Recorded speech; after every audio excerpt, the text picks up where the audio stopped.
Welcome to Tax Notes Talk, a podcast from Tax Notes, the leading source of tax news, information, and analysis. Welcome to the podcast. I'm David Stewart, Editor-in-Chief of Tax Notes Today International. This week, transfer pricing litigation update. It's been a while since we checked in on the status of the various pieces of transfer pricing litigation working their way through the U.S. courts. This time, we're taking a look at the latest that's happening with the disputes involving Facebook and Coca-Cola. As usual, to help us make sense of where things stand and what they mean for the bigger picture of transfer pricing, I'm joined by Tax Notes contributing editor Ryan Finley. Ryan, welcome back to the podcast. Thanks for having me. Now, since we last talked, we've seen a decision in the Facebook case. First off, could you give us some background on what that case is all about? Yeah, Facebook's a Section 482 case about the value of the platform contribution transaction, or PCT, that Facebook's Irish subsidiary owed the U.S. parent company for the right to participate in this 2010 cost-sharing arrangement, or CSA. The PCT, it's the current regulatory term for what used to be called the buy-in payment under the pre-2009 regs, and it's supposed to represent the value of any resources, which are usually, but not necessarily, unique IP rights that one of the parties contributes to the CSA, and that's then used as a platform for further cost-shared IP development. The case is basically about which valuation method is most reliable and how it should be applied. Facebook, their method initially yielded a value of about 6.3 billion for the PCT, whereas the IRS, applying its own method, came up with a value of almost 20 billion. The difference in the monetary amounts was huge depending on which, method was applied. So aside from the large amounts of money involved in this particular case, what are the bigger implications of it?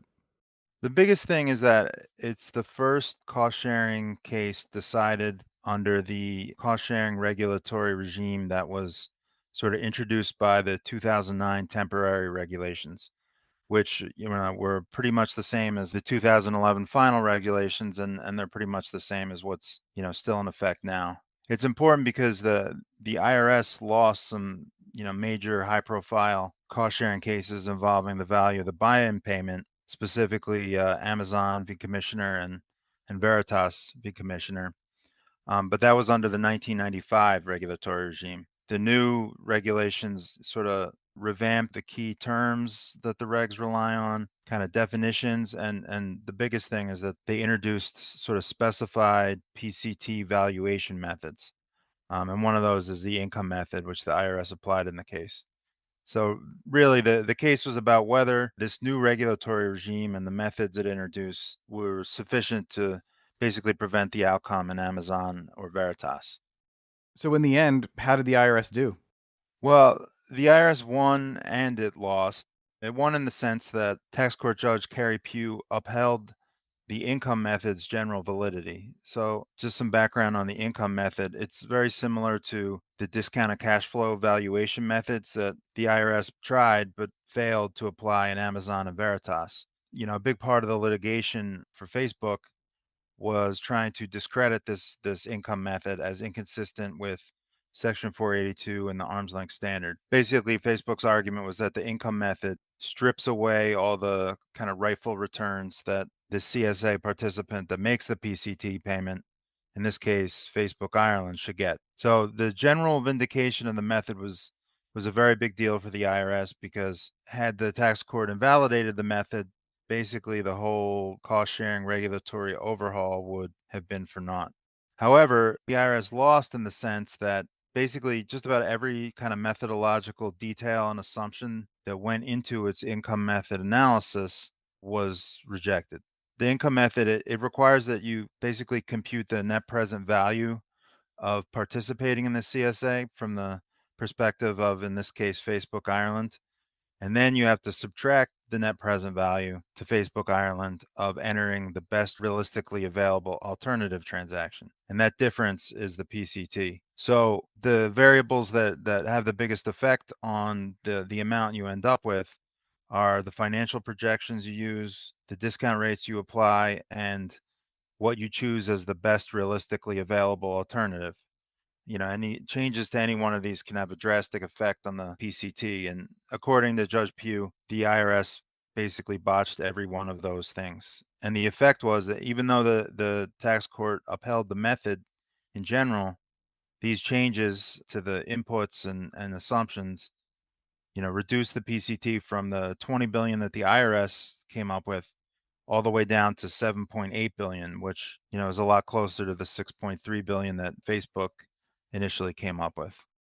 So, are we likely to see an appeal in this case? It's unclear. The result in monetary terms might be close enough for Facebook to decide it's not worth, pursuing an appeal and, running the risks of a cross appeal from the IRS's side. It's impossible to say for sure. There's still a fair amount of money at stake, moving from 6.3 billion to 7.8 billion. And so, people will be watching closely in the meantime, but as long as it stands, it's a very significant win for the IRS. So, outside of Facebook, what other developments have we seen in transfer pricing litigation since we last spoke about them? So one of the biggest concerns, the Coca-Cola case, which is another, very high-profile case involving a very well-known company and billions of dollars. The appeal of the tax court's 2020 decision in favor of the IRS, it was delayed because they were waiting for a decision in 3M. But that appeal is finally underway. Both parties have filed their opening briefs with the 11th Circuit. The case is important because the tax court upheld the IRS's method, which was the comparable profits method, or CPM, which has really been a flashpoint for controversy. Historically, the IRS has struggled to apply methods like the CPM that rely on profit instead of more traditional transactional methods like the comparable uncontrolled transaction method. So, what is it about these methods like the CPM that make them more difficult for the IRS to get upheld in litigation? Well, there are a couple variables. One of the reasons is that historically, under the 1968 regulations, transactional methods like what would now be called the cut method were explicitly favored over other methods. So, that kind of legacy of an explicit preference for the cut method probably is one factor. Another factor is, and we saw this in the Medtronic case, which I think we'll get to, judges seem to think the cut method is maybe easier to apply than the CPM and easier to make kind of comparability adjustments to the extent the comparable transaction differs from the controlled transaction. But also it's transactional methods are kind of closer to the platonic ideal of an arm's length method. You're pricing a control transaction directly based on the price charged in an arm's length transaction. This is something like the CPM, on the other hand, is sort of more indirect. You back into the transactional price based on the amount of profit that one of the parties should earn. So, turning back to Coca-Cola, what was this case really about? So the case, it was specifically about the royalties that Coca-Cola's foreign supply points, which were the subsidiaries that produced and sold beverage concentrate to independent bottlers, that they owed Coca-Cola US for the rights to the company's brand names and product formulas. The Coca-Cola's argument was that the IRS's CPM analysis was flawed because it used as comparables the independent bottlers that the supply points sold to. And according to Coca-Cola, these were not comparable enough to use in a CPM analysis. The other major argument that Coca-Cola has made since the beginning is that an old closing agreement that provided for a kind of simple profit allocation formula, that because the IRS accepted it in previous tax years and continued to accept it for subsequent audit cycles, that Coca-Cola was entitled to continue to rely on that allocation formula even after the closing agreement's term had long ended. Whether Coca-Cola is entitled to rely on this closing agreement and the profit allocation formula that it endorsed, that's been part of the case since the beginning. But in the sort of exchange of briefs with the 11th Circuit, Coca-Cola's really leaned on some Administrative Procedure Act arguments. This is kind of novel because typically the APA applies in a formal rulemaking context, not so much in terms of individual deficiency determinations, which are subject to their own set of procedural rules. So the case is, it's a test of the viability of the CPM in cases like this, and also whether the Administrative Procedure Act can be invoked in this way. You alluded to two other cases, Medtronic and 3M. What's happening with them? Well, both cases are on appeal to the Eighth Circuit, and now both cases are fully briefed and argued. 3M is about a sort of specific and narrower issue, the validity of the blocked income regulations. Medtronic 2 kind of has it's a broader case, also about the best method, and it's also about the CPM. So that's sort of the case that will have the most significant repercussions. Medtronic, in some ways, like Coca-Cola, argues that the IRS's CPM analysis was flawed.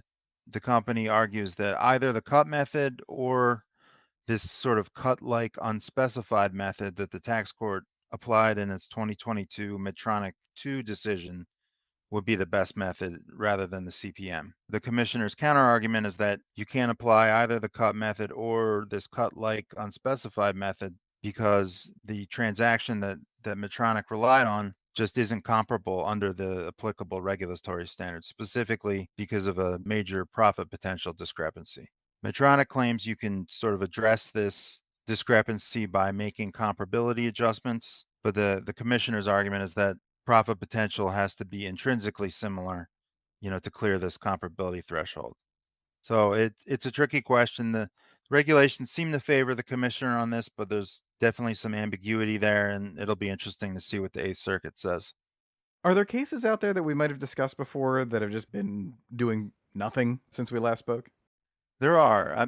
I'm not sure you'd say they've done nothing, but Amgen, Microsemi, Abbott Labs, all these cases are just sort of, still making their way through the process at the tax court level.